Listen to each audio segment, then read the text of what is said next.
ठीक है, तो हम लोग क्लास 11th कॉमर्स के हाफ ईयरली एग्जामिनेशन के बाद बात कर रहे थे। चैप्टर 1 का हमने वीडियो अपलोड कर दिया। चैप्टर 2 में हमने कुछ क्वेश्चंस पूछे थे, जिसमें पहला क्वेश्चन था आपका कि डिफरेंस कर्व क्या शो करता है, मोनोटोनिक प्रेफरेंस क्या होता है, प्रेफरेंस होना चाहिए यहाँ पे।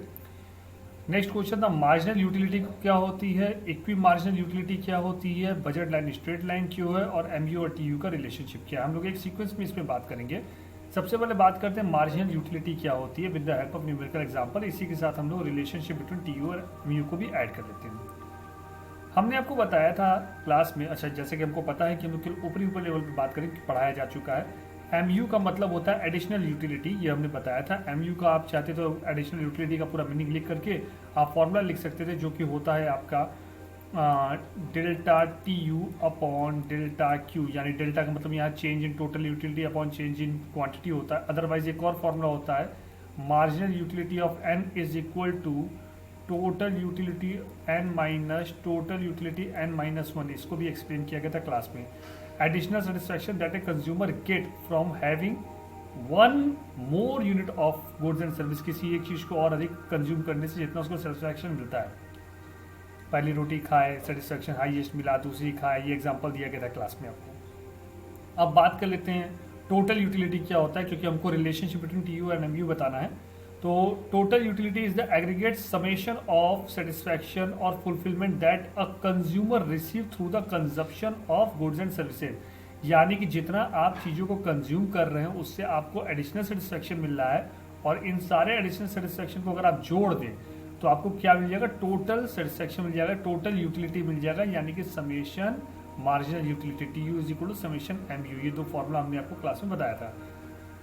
इसी के साथ न्यूमेरिकल एक्सप्लेनेशन ये है आपका मार्जिनल यूटिलिटी टोटल यूटिलिटी का। पहले मार्जिनल यूटिलिटी किसी चीज़ को एप्पल कंजप्शन से आपको पहले बार में आपको 20 यूनिट मिल रहा है, दूसरी बार में 15 मिल रहा है, फिर 10, 5, 0, माइनस। यहाँ पे क्या है कि आप सेटिस्फाइड हो चुके कंप्लीटली, इसके बाद भी अगर आप खा रहे हो तो आपको नेगेटिव सेटिस्फैक्शन मिल रहा है यहाँ पे। ठीक है, तो यहाँ लास्ट में 10 है और 35 है। अब इसी बात को अगर आप फिगर में दिखाएं तो ये देखिए, ये आपका एमयू है, यहाँ पे ये आपका एमयू है और ये आपका टीयू है। अब इन दोनों के रिलेशनशिप में बात कर लेते हैं। यहाँ पे देखिए रिलेशनशिप में as long as MU positive, यहाँ तक एमयू पॉजिटिव है टीयू इंक्रीज कर रहा है। जब एमयू आपका 0 हो गया टीयू आपके मैक्स पे है, जहाँ एमयू निगेटिव हो या टीयू डिक्रीज करना शुरू कर दे, यही इसका रिलेशन था।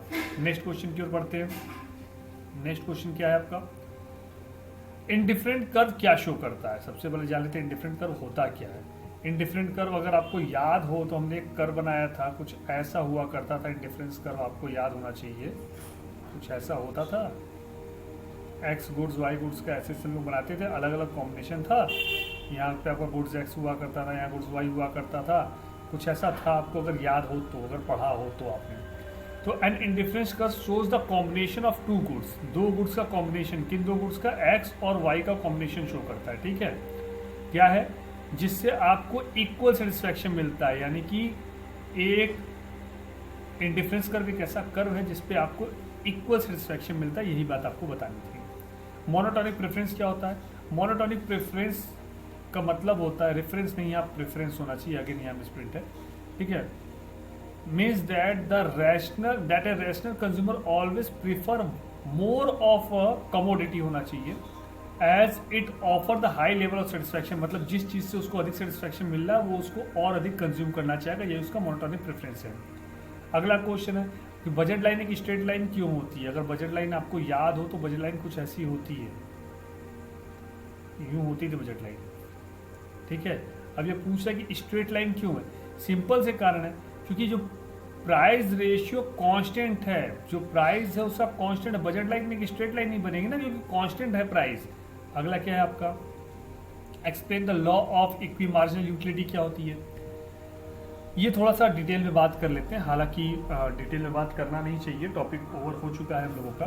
तो law of equi marginal utility में आपसे बात ये किया गया था कि law of equi marginal utility explain करता है कैसे रिलेशनशिप ऑफ टू गुड्स को, दो ऐसे कमोडिटीज़ है जिसको आपको कंज्यूम करना है। ठीक है, आपकी बुक में जो डेफिनेशन साफ साफ लिखा हुआ है, जिसमें गेन करते हैं एक वन मोर यूनिट को ऑफ अ कमोडिटी लिखा हुआ है, कुछ समझ में नहीं आ रहा है क्या लिखा हुआ है, एकदम परेशान होने की जरूरत नहीं है, ईजी लैंग्वेज यहाँ पे लिखी हुई है। इस लॉ के अकॉर्डिंग इक्वी मार्जिनल यूटिलिटी का मतलब है एक कस्टमर अपना मैक्सिमम सेटिस्फेक्शन पाता है when the ratio of marginal utility of two commodity and their respective price are equal to MU fall as consumption increases of two commodities. मतलब अगर दो कमोडिटीज को हम इस्तेमाल कर रहे हैं तो मार्जिनल यूटिलिटी में क्या होगा, देखो एक बात याद दिला देते हैं। याद है आपको, यहाँ पे लिखा था आपका MUX upon PX is equal to MUM, याद आ रहा है। मार्जिनल यूटिलिटी ऑफ मनी जब प्राइस ऑफ एक्स कमोडिटी और price marginal utility of X commodity और प्राइस ऑफ एक्स कमोडिटी के इक्वल हो जाता है। तो यहाँ पे करें according to law of equi marginal utility एक कस्टमर अपना मैक्सिमम सेटिस्फैक्शन तब पाता है जब ratio of MU marginal utility of two commodities, दूसरा कमोडिटी क्या हो जाएगा marginal utility Y PY is equal to MUM, ठीक है। Two commodities and their respective price are equal, मतलब इसका प्राइस और इसका प्राइस इक्वल है। इसका मतलब दूसरे शब्दों में क्या हो गया MUX upon PX is equal to MUY upon PY is equal to MUM, ठीक है, इक्वल होना चाहिए। तो ratio of margin utility of price are same at the both goods, ये पहला पॉइंट हो गया। दूसरा पॉइंट क्या है, for MU fall as consumption increases, marginal utility घटती जा रही है जैसे जैसे कंजप्शन इंक्रीज करता है। जैसे मान लेते हैं यहाँ पे आपके पास एक एग्जांपल लेते हैं, आपके पास 5 रुपये है, सिंपल सी बात है, आपके 5 रुपये, आप चाहे एक्स कमोडिटी लो चाहे वाई कमोडिटी लो, दोनों भी आपको 1-1 रुपये देंगे। तो आप अपना पहला कंजप्शन कहाँ करोगे, वहाँ करो जहाँ से आपको सेटिस्फेक्शन सबसे अधिक मिले। तो नंबर 1 कमोडिटी आप ये कर लोगे, 20 यूनिट सेटिस्फेक्शन मिल रहा है।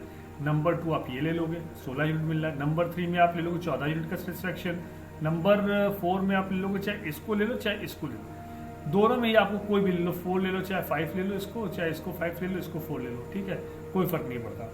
तो ये 4 या 5 में से आप इंटरचेंज कर सकते हो क्योंकि दोनों में इक्वल सेटिस्फेक्शन मिला है। लेकिन 5 रुपये आप ऐसे ही ना खर्च करोगे, तो 5 रुपये क्या है, आपका मैक्सिमम सेटिस्फेक्शन मिल गया ना। यहाँ पे 5 रुपये को आपने ऐसे एक्सप्लेन किया। MU fall with the consumption increases, जैसे जैसे कंजप्शन बढ़ता जा रहा है मार्जिनल यूटिलिटी घटती जा रही है, 20 रुपये 16 रुपये 14 रुपये 12 रुपये और 12 रुपये पे यहाँ पे आ गई। तो कह रहा है finally it can be concluded that a